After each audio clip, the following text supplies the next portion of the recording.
since I was a young boy, I've always been different. Not psychotic, demonic, or anything like that. Just not quite like the rest.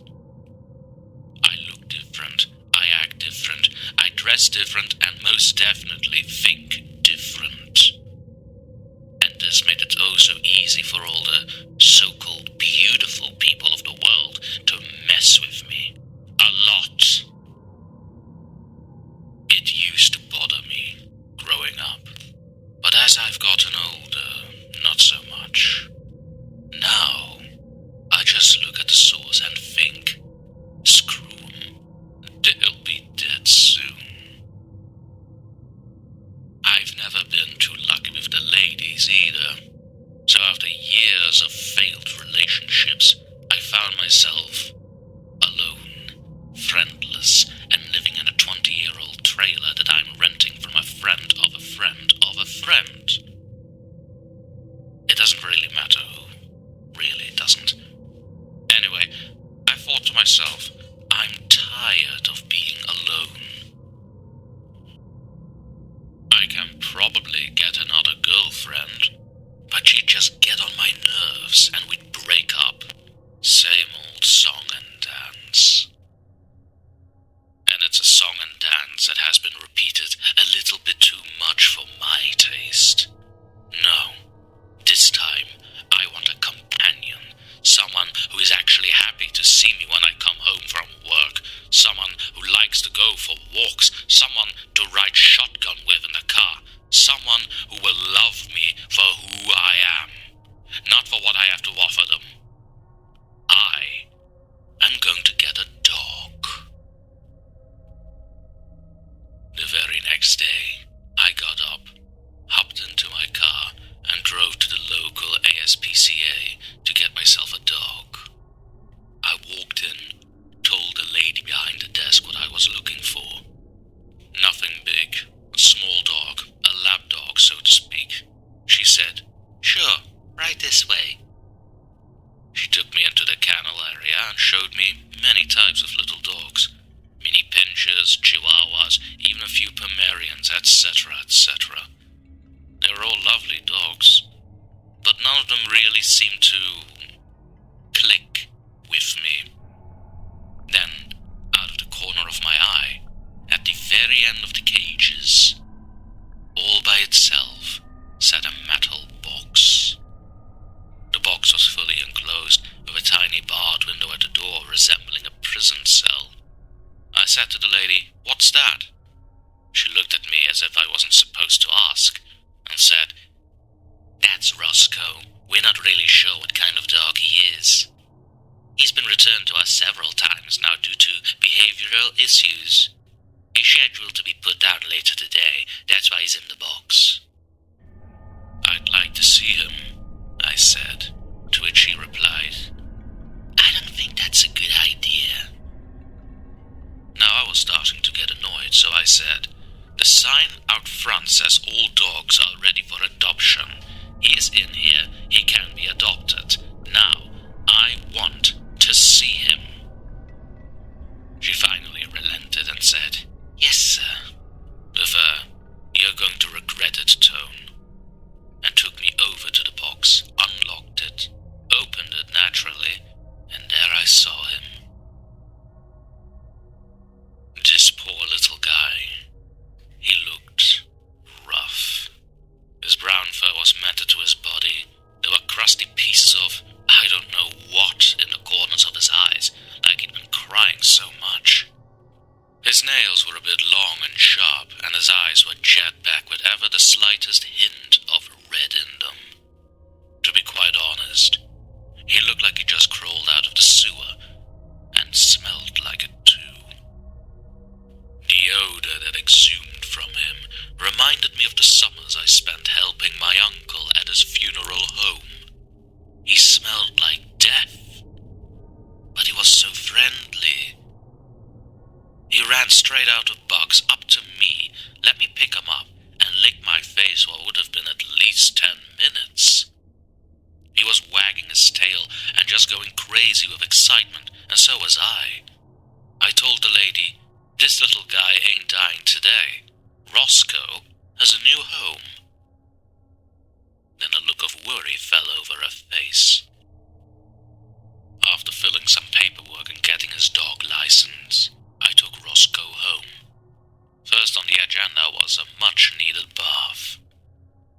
He was rather calm in the bath, seemed to enjoy it, really. After that, I dried him off and brushed him out. I had to use one of my old brushes, since I didn't have a dog brush. We went to the local pet store next. I won't mention the name of the place due to legal matters. I'll just say that the people there are, well, quite smart about pets. We got all the necessities needed to take care of my new friend. The drive home started out normal, just driving down the road. I've always been a cautious driver, always doing the speed limit or below. Apparently, the guy in the car behind me didn't like it that much and sped up past me. Everyone usually does. He pulled alongside me and yelled, "Get the hell out of the way, moron! Learn how to drive!" Roscoe went crazy, barking and jumping up the dash as the guy passed, growling, showing his teeth, drooling and clawing at the dash. The red tint in his eyes was becoming more and more apparent. He began banging his head against the windshield in a crazed attempt to get at the guy, hitting it so hard it split his forehead open. Blood running down his face on the windshield and dash. Oh my god, what the hell was even happening? "Roscoe, calm down, stop! Roscoe, stop!" I finally had to pull on the side of the road, and Roscoe was still frantic. I threw an old shirt over him so he couldn't see, grabbed him, telling him it's okay, over and over again. His body went limp. I thought he was dead. I pulled the shirt from over him, and the second I did, his eyes opened, and he was so wide-eyed and bushy-tailed and ready to play, like nothing ever happened. What the hell? I took the shirt and held it over his forehead, just to stop the bleeding. At home I washed him up fully, cleaning the dash and windshield as well. We spent the rest of the day playing in the yard and hanging around the house so he could get used to his new home.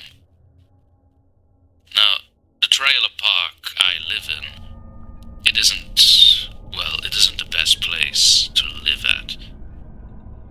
The lot rent is cheap, don't get me wrong, but that's the only good thing about it.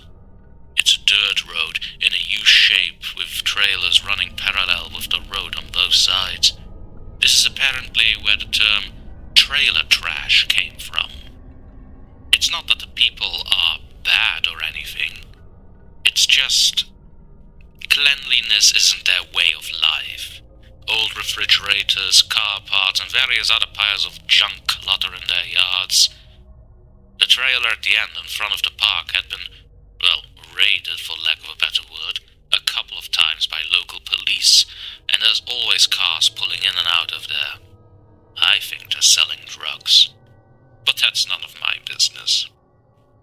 In the middle of the park is what the park manager calls a playground.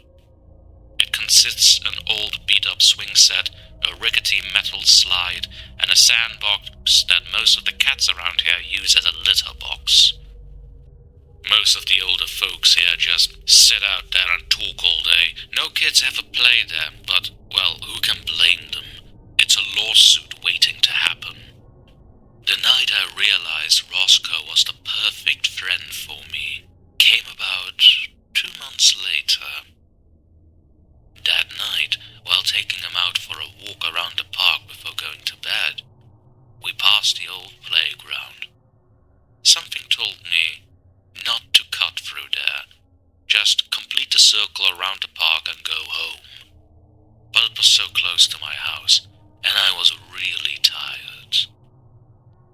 At the playground, there were 2 guys I'd never seen before, and, of course, black hoodies, just hanging out. One on the swing, the other on the slide, and as I passed them, I heard the guy on the swing say, "Nice dog.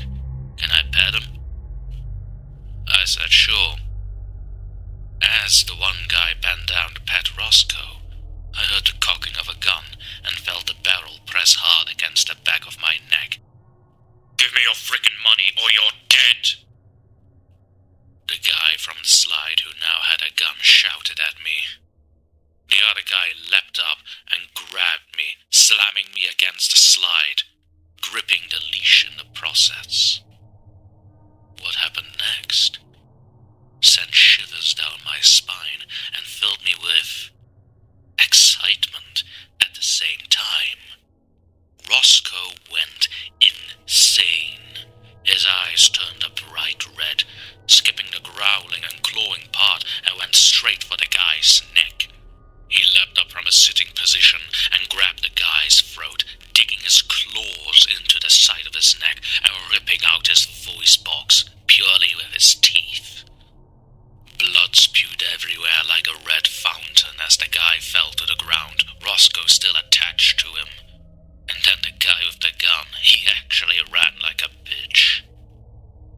The bleeding guy on the ground was gasping for air, blood pouring out of his mouth and a hole in his throat as he choked in it.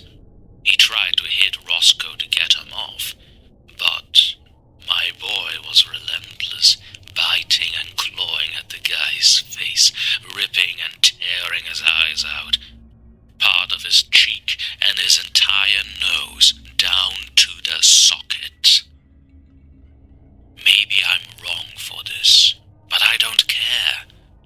After years and years of being messed around with by assholes like that, it was great to finally have some revenge.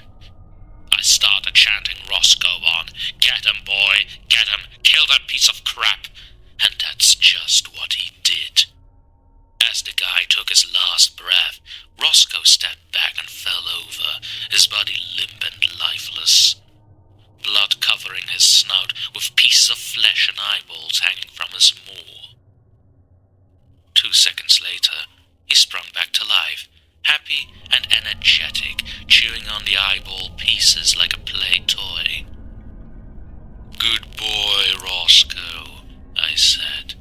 I picked him up and stared at the mutilated corpse that lay at my feet, smiling. "Screw him. Let the cats eat a rest," I said. I carried Roscoe home, washed him off and fed him the biggest steak I had. Raw, of course, just the way he likes it. I had the best night's sleep that I've ever had that night. Roscoe, right by my side. The next morning, homicide detectives and police flooded the park, going door to door looking for witnesses as to what happened.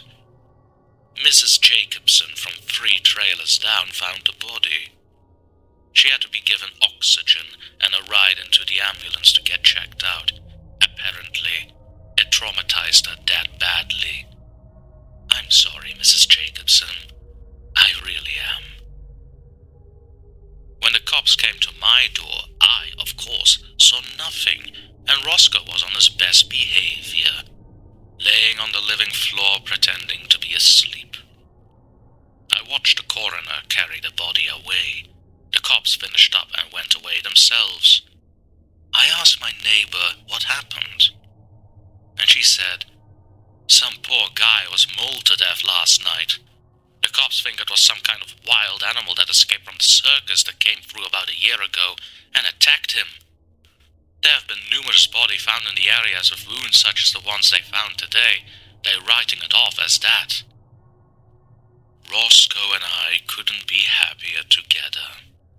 He has a loving home, and I get to seek revenge. So, if any of you assholes from my past are reading or listening to this, I haven't forgotten. I will find you. I will get you. Well, Roscoe will. He's not a bad dog. He's just very protective. Good boy, Ross. Oh, good boy. Here you go.